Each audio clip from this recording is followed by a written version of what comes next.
It's a wide spectrum of different issues. There is some alcoholism, which is a major reason for homelessness across the nation, and there's also mental illness. There's people that have just fallen through the cracks, people that just can't afford to keep up with the cost of living in this area. The cost of living of an apartment in New Jersey in this area is about $1,000 to $1,100 for a one-bedroom apartment. I've been with the tent site in the tents for 3 years. I was at 4 different sites.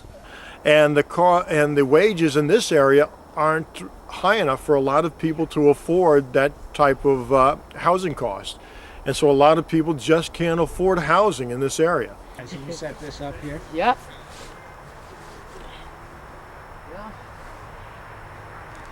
Not too bad, huh? You just seen it the other day when the wind was blowing. Oh, that's the top went off. rough. The top was gone.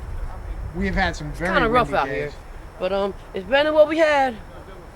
And I believe personally that affordable housing is a basic human right. Everybody should have access to a home that they can afford, no matter what their salary is, no matter what their income is.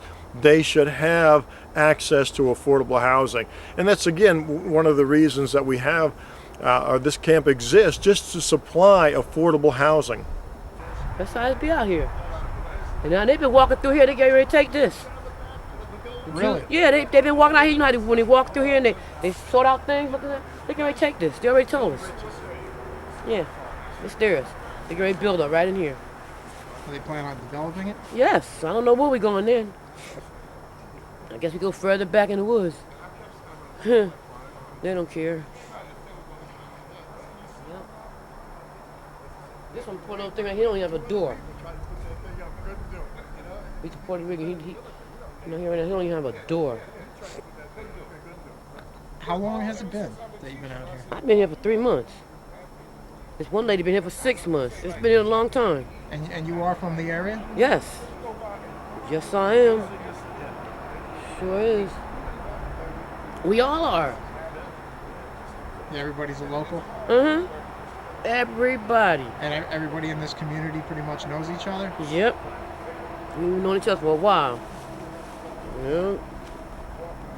Some people are in charge more.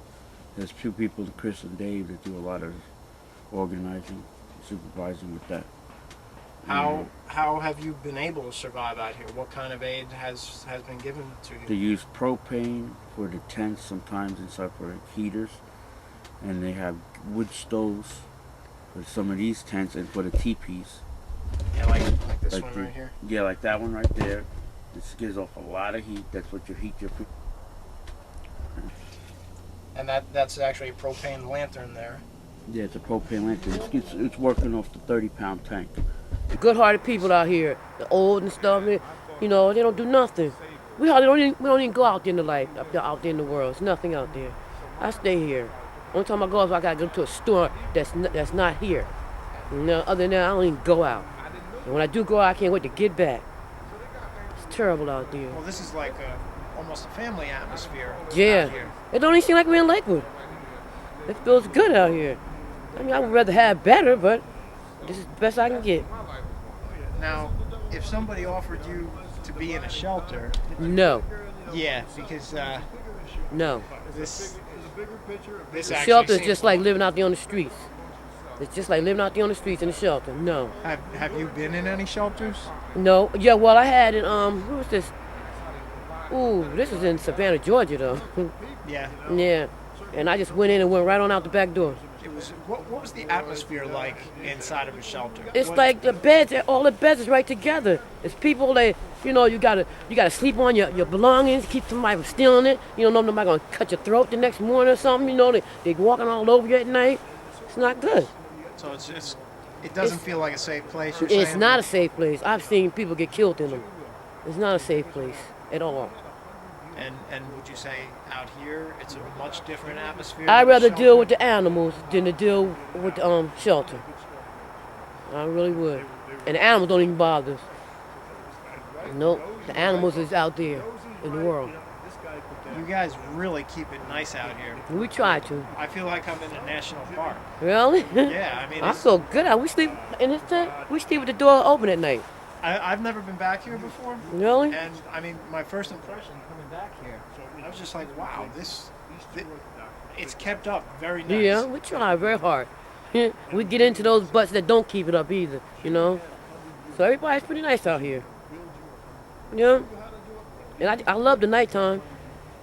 Yeah. Yeah, we put our little heater in there, our little wood in there. And we don't even close, we don't even zip the tent up. You know?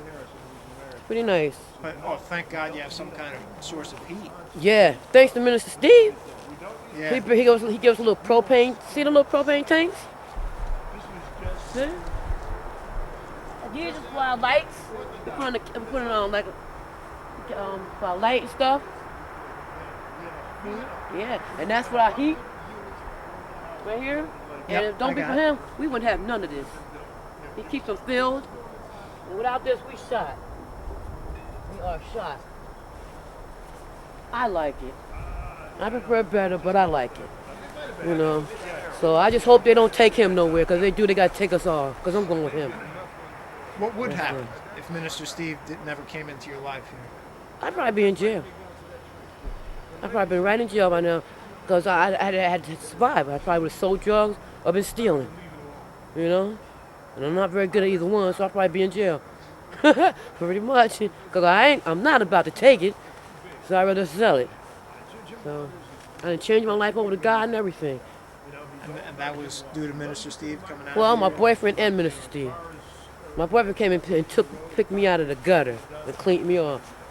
Now, where were you at that point in time? Behind the house in a truck. Right on 88, behind the house, in a You- truck. You had nothing.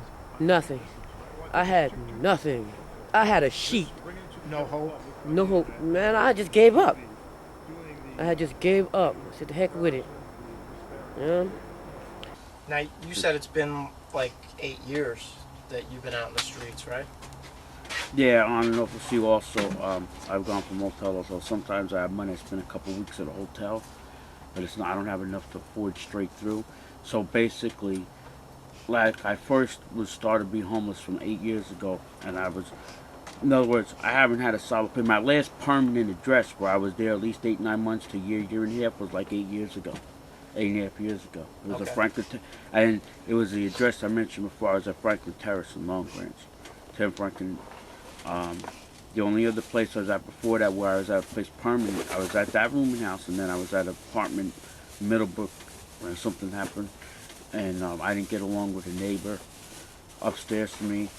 They had a history of being in and out of jail and stuff, so I couldn't deal with him, so I moved. And, you know, and just one thing led to another. It was a tough break, because I'm not bad. I'm usually pretty easy go to do, and I had tough luck that Jesus let me go through, and I believe that I'm going through this one now. Maybe somewhere down the road, Jesus used this for me to learn from.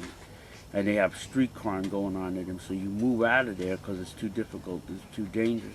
And basically, there's times when I've gone from hotel to hotel. The hotels have been bad and rough, that I'd rather be homeless in a tent site, warm enough in peace, than to be at a hotel, even with a TV, and not feel there's street crime around. Because And it's not everyone- safe, you're saying? Yeah, you go up and down the stairs. You don't know if someone doesn't. You're seeing something that someone doesn't want you to see, so you have to kind of watch it. There around one time, I almost got into a fight. Someone turned out to see that they were doing crack cocaine on the side of on the border. You know, the guys were like barroom people. You know, and you know, I like that hear myself a little well, but you know, I didn't want to get into a fight for something like that. You know. It was, Right, you're it's just tough. trying to stay out of trouble.